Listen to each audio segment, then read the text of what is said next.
Gold trusted gold buyers. మీరు తాకట్టు పెట్టిన బంగారాన్ని విడిపించి ఈ రోజు ఉన్న మార్కెట్ ధరకు కొనబడను.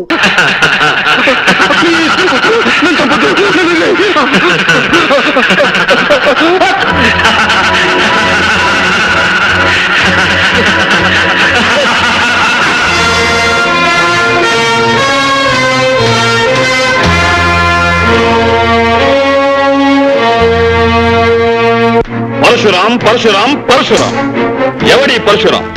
న్యాయాలు తీర్పు చెప్పే అధికారం ఇతనికి ఎవరిచ్చారు? తనకు నేరస్తు అనిపించే వాళ్ళను శిక్షించే హక్కు ఇతనికి ఎక్కడిది?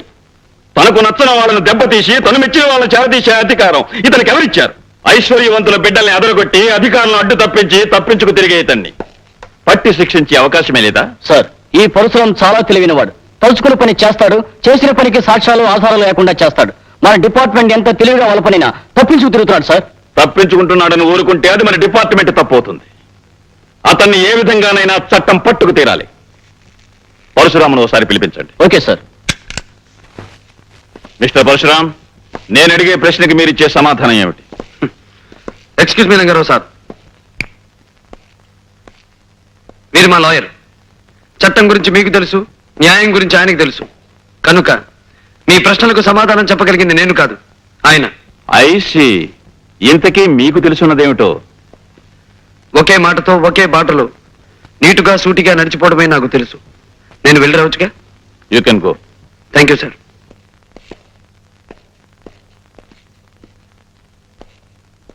ఇన్స్పెక్టర్ శేఖర్ సార్, నువ్వన్నట్టు ఈ పరశురాం ఓ పట్టాన మనకి చెక్కే మనిషి కాడు. ఇతని కేసు హ్యాండిల్ చేయగలిగిన వాడు ఒక్కడే ఉన్నాడు. ఎవరు సార్? Vizag police ASP mister Vijay.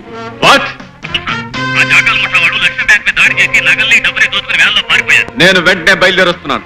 I will smash those bastards.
Mister Vijay, I'm proud of you. ప్రజల్లో పోలీస్ డిపార్ట్మెంట్ పరపతిని పరువుని పెంచే నీలాంటి పోలీస్ ఆఫీసర్ను చూసి గర్వపడుతున్నాను. నీ సాహసాన్ని గుర్తుగా మన డిపార్ట్మెంట్ తరపున నీకు ఈ బంగారు పథకాన్ని కానుగ్గా అందిస్తున్నాను. Thank you very much. ఈ బంగారు పథకం నా బాధ్యతని మరింత పెంచింది. బాధ్యత ఎంత పెరిగినా దాన్ని నువ్వు సక్రమంగా నిర్వర్తిస్తావనే నమ్మకం నాకుంది mister Vijay. Thank you sir. But one thing, ఇక నుంచి నీ విజయాలు వినటమే తప్ప చూసి ఆనందించే అవకాశం మాకు లేదు. అదేమిటి సార్? విజయ్, నిన్ను ట్రాన్స్ఫర్ మీద హైదరాబాద్ పంపమని సెంట్రల్ గవర్నమెంట్ నుంచి ప్రత్యేకమైన ఆర్డర్స్ వచ్చాయి. హైదరాబాద్ ట్రాన్స్ఫరా? అవును. ఎవరూ సాల్వ్ చేయలేని ఒక ముఖ్యమైన కేసు విషయంలో నిన్ను అక్కడికి పంపించమని అక్కడ మన డిపార్ట్మెంట్ నుంచి రిక్వెస్ట్ వచ్చింది. మిస్టర్ విజయ్, పేరుకు తగ్గట్టుగానే నువ్వు ఎక్కడికి వెళ్ళినా విజయం సాధిస్తావని ఆశిస్తూ సాధించాలని మనసారా కోరుకుంటున్నాను. Wish best of luck. Thank you sir. Lakshmi, అక్కడే ఒక క్షణం ఆగండి శ్రీవారు. శ్రీమతి గారి ఆజ్ఞ పాటించక తప్పదుగా. ఇంతకీ ఏమిటో కథ? అబ్బా, సరిగ్గా నిలబడండి. అది సరే గాని ఏమిటి కథ? ఏముంది, ఊరు వాడ మెచ్చుకున్నంత సాహసాలు చేసి ఎవరికి రాని మెడల్ సంపాదించారుగా. ఎవరి దిష్టి అయినా పడొచ్చు. Correct correct.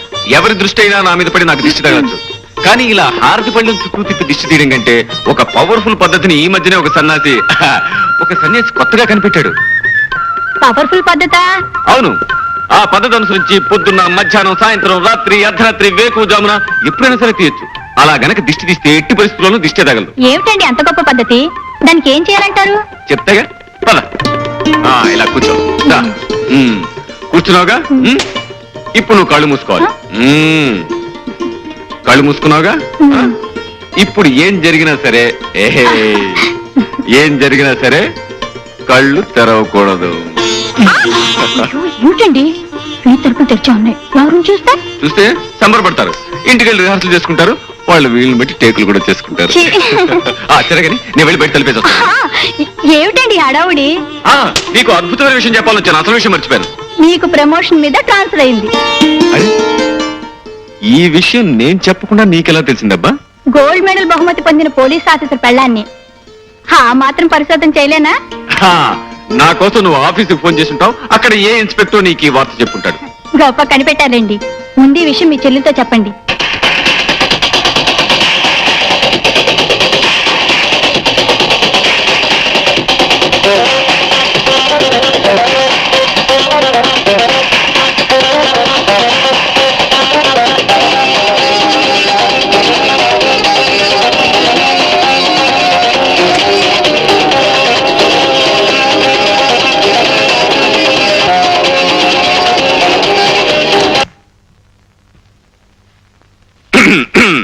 ఏమిటన్నయ్య, ఎందుకు ఆఫ్ చేశావు?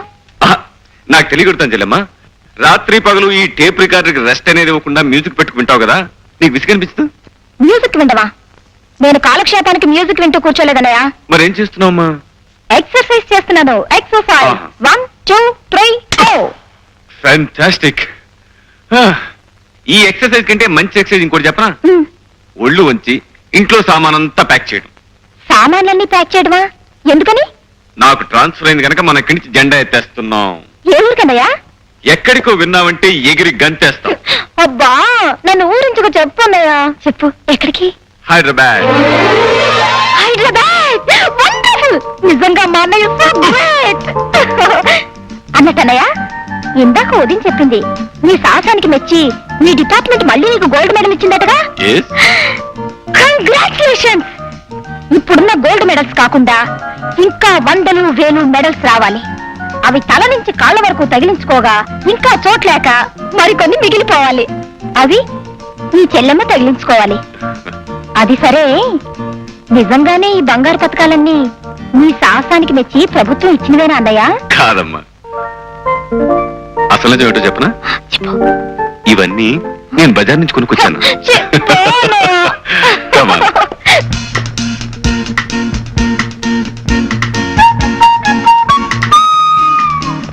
పంకజం, తీయటి నిద్రలో కనిపించే అందమైన స్వప్నం లాంటి అందగత్తె నాకు నచ్చింది, నా మనసు మెచ్చింది. పరశురాం బాబు, తమరికి మాయ ఉందో మంత్రం ఉందో తెలియదు గాని ఎవరు చెప్పకుండానే దాని పేరు స్వప్న అని చెప్పేశారు మీరు. కరిగిపోని ఈ స్వప్నాన్ని కలకాలం నా కళ్ళల్లో నిలుపుకోవాలనుకుంటున్నా. అందుకు 50,000 ఇస్తాను. ఏమంటావు? నేను 60,000 ఇస్తాను. పోని 70,000, 80,000, 80,000, 80,000. ₹1,00,000 ఇస్తాను. ₹1,00,000? గురు, ఓ సలహా. వాడి ఊరికే పెద్ద పేరు మూసిన గోండా, వాడితో పోటీ పడితే కోటింగ్ ఇచ్చేయగలడు. ఏం పంకజం, ₹1,00,000కి బేరం కుదిరినట్టేగా? బాబు గారు, తమరు బేరం ఆడినా సరసం ఆడినా కాదనే గుండె ఎవరుకుంది? మీరు సరే అంటే చాలు, సాయంత్రానికల్లా మా స్వప్నని మీ బంగ్లాకు పంపించేస్తాను. పంకజం, అందమైన కళ ఆనందమైన సమయంలో వస్తేనే అందం చందం. 4 రోజుల్లో రాబోయే నా పుట్టినరోజు నాటికి స్వప్న నా కానుకగా అందాలి.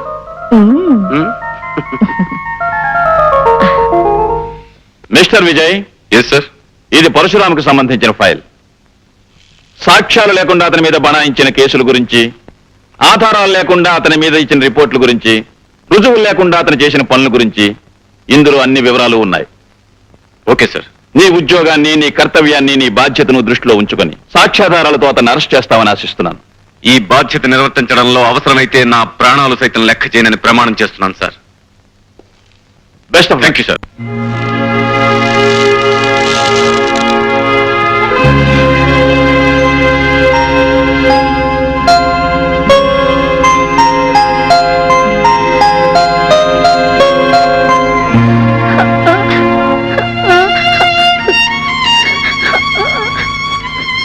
విజయ్ విజయ్ నువ్వు స్కూల్కి వెళ్ళొచ్చురా. ఫీజు కట్టకపోతే స్కూల్కి ఎలా రానిస్తారా? విజయ్ నీ ఫీజు కట్టేశాను రా. రాము నీ ఫీజు కట్టకుండా నా ఫీజు. విజయ్ నువ్వు బాగా చదువుకొని పెద్ద ఆఫీసర్ అవ్వాలరా. రాము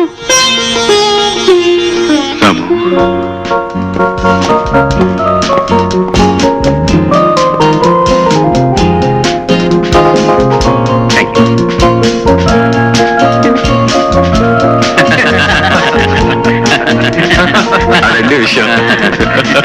విజయ్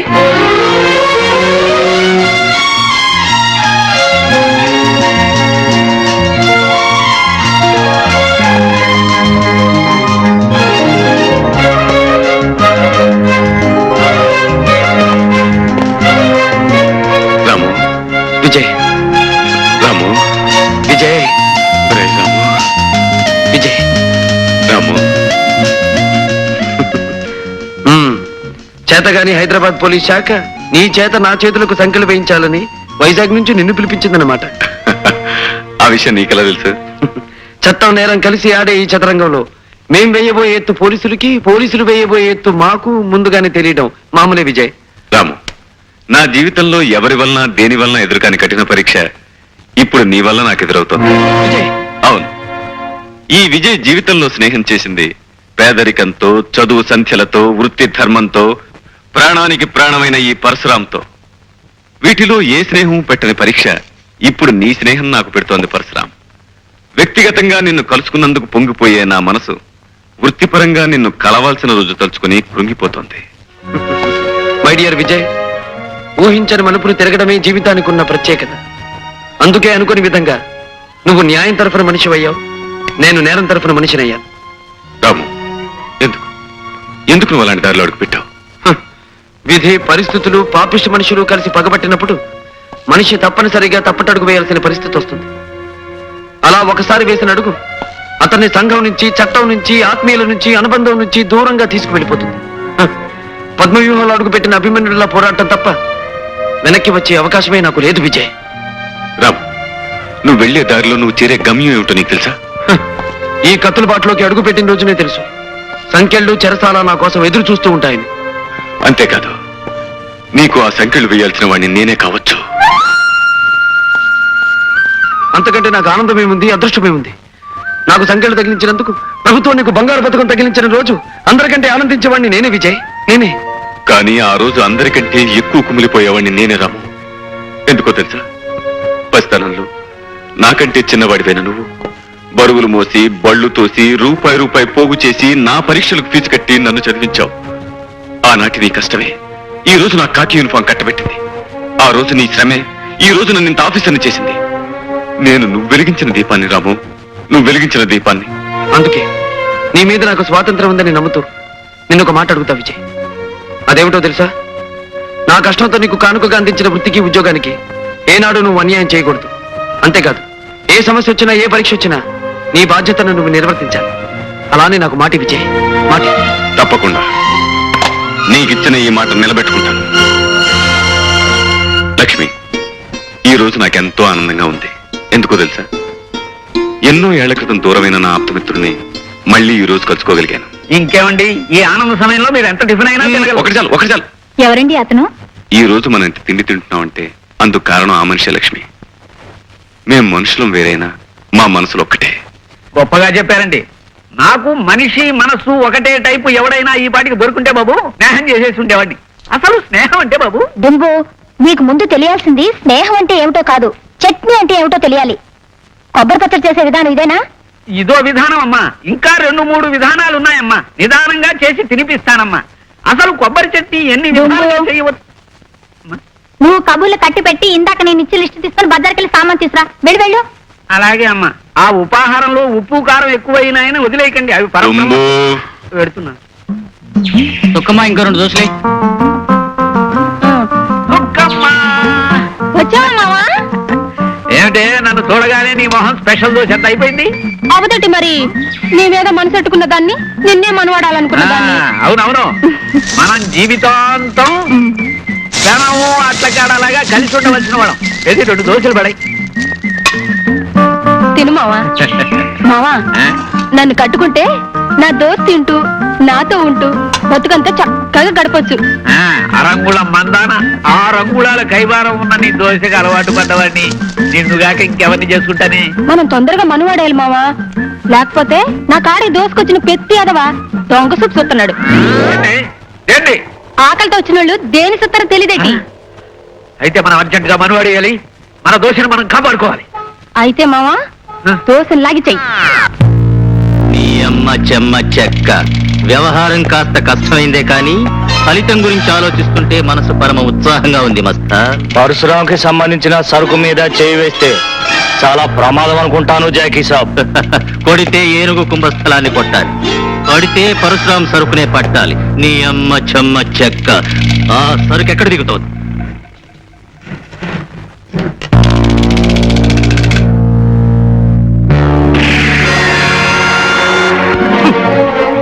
రేయ్, నీ అమ్మ చెమ్మ చెక్క. కదిలారంటే తలకాయలన్నీ పుచ్చకాయల్లా పేలిపోతాయి. రేయ్ పీటర్, బాస్. ఆ మిగిలిన సరుకంతా లారీలో లోడ్ చేయించి మన స్థావరానికి చేర్పించు. Okay boss. రేయ్, వెళ్ళి మీ పరశురాం దగ్గర చెప్పుకోండ్రా, రాజాలా వచ్చి మీ సరుకంతా దోచుకుపోయింది ద గ్రేట్ జాకీ అని. చాలా కాలం తర్వాత ఇవాళ పాత రోజులు మరీ మరీ గుర్తొస్తున్నాయి. ఎందుకో తెలుసా? ఎందుకు బాస్? నా ప్రాణమిత్రుడు నేను కలిసి ఉన్న రోజుల్లో ఒకరి పుట్టినరోజును మరొకరు ఎంతో ఆనందంగా జరుపుకునేవాళ్ళు. అతని పుట్టినరోజు జరిగిన మరునాడే నా పుట్టినరోజు వస్తుంది. దూరమైన ఎన్నేళ్లు అతని ఏ పుట్టినరోజుకి నేను కలవలేకపోయాను, ఏ బహుమతి ఇవ్వలేకపోయాను. కానీ ఈసారి అతని పుట్టినరోజుకి నేను ఒక అద్భుతమైన కానుకలు ఇవ్వాలనుకుంటున్నాను. అదేమిటో తెలుసా? ఏమిటి బాస్? ఈ నగరంలో కల్లా నేరస్తుడనే ముద్రపడిన ఆ జాకీని సాక్ష్యాధారాలతో నా విజయ్కి కానుకగా అందిస్తాను.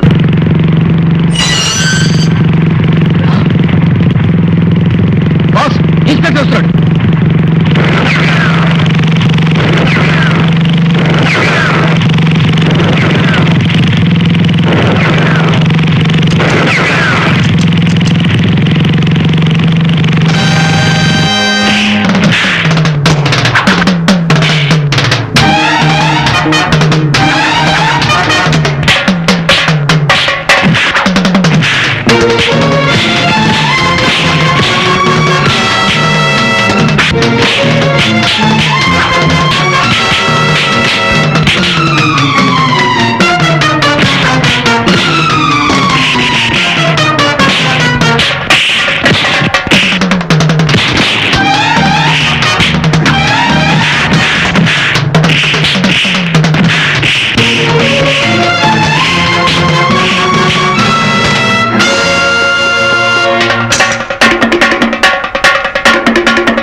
Congratulations mister Vijay.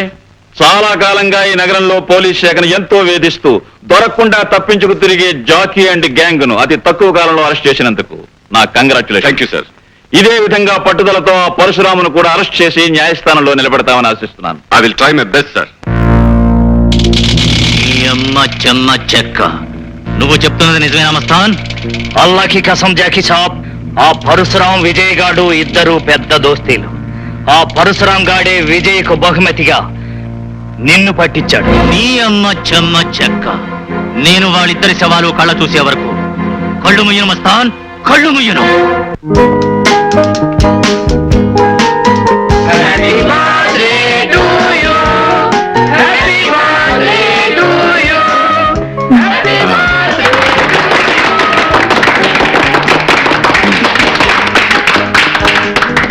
మీ వదిన క్యాండిల్స్ ఎక్కువ పెట్టేసిందమ్మా. 4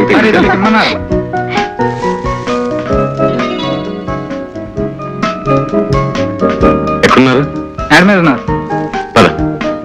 hi hi Ramu. Vijay, many happy returns of the day. Thanks రా. Thank you very much. సరే, హాల్లోకి రాకుండా ఎక్కడేం చేస్తున్నాం? కమా. వద్దు విజయ్, వద్దు. నువ్వు లా అయితే నేను అవుట్లాని, నీది ఉత్తర ధ్రువం అయితే నాది దక్షిణ ధ్రువం. అక్కడ నీ స్నేహితులు, తోటి అధికారులు, పై ఆఫీసర్లు ఎంతో మంది ఉంటారు. వాళ్ళ మధ్యకి నీ స్నేహితుడిగా నేను రావడం నీకు మంచిది కాదు, నాకు మంచిది కాదు. ఏమంటావు? It's all right. నీ ఇష్టం. కేక్ తీసుకొస్తానండి. వద్దు విజయ్, ఏం వద్దు. నాకు చిన్న కోరిక ఉంది, తీరుస్తావా? అదేమిటో చెప్పురాము.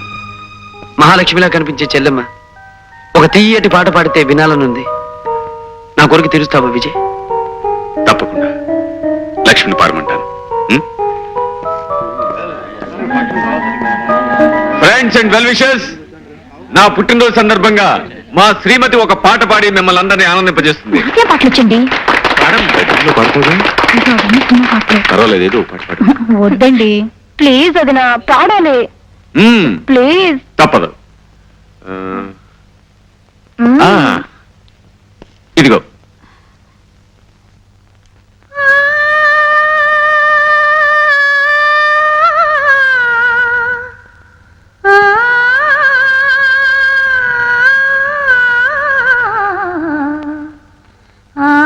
రాధ, అప్పటి నువ్వు ఇప్పటికీ నా కళ్ళకి కట్టినట్టే కనిపిస్తున్నావు.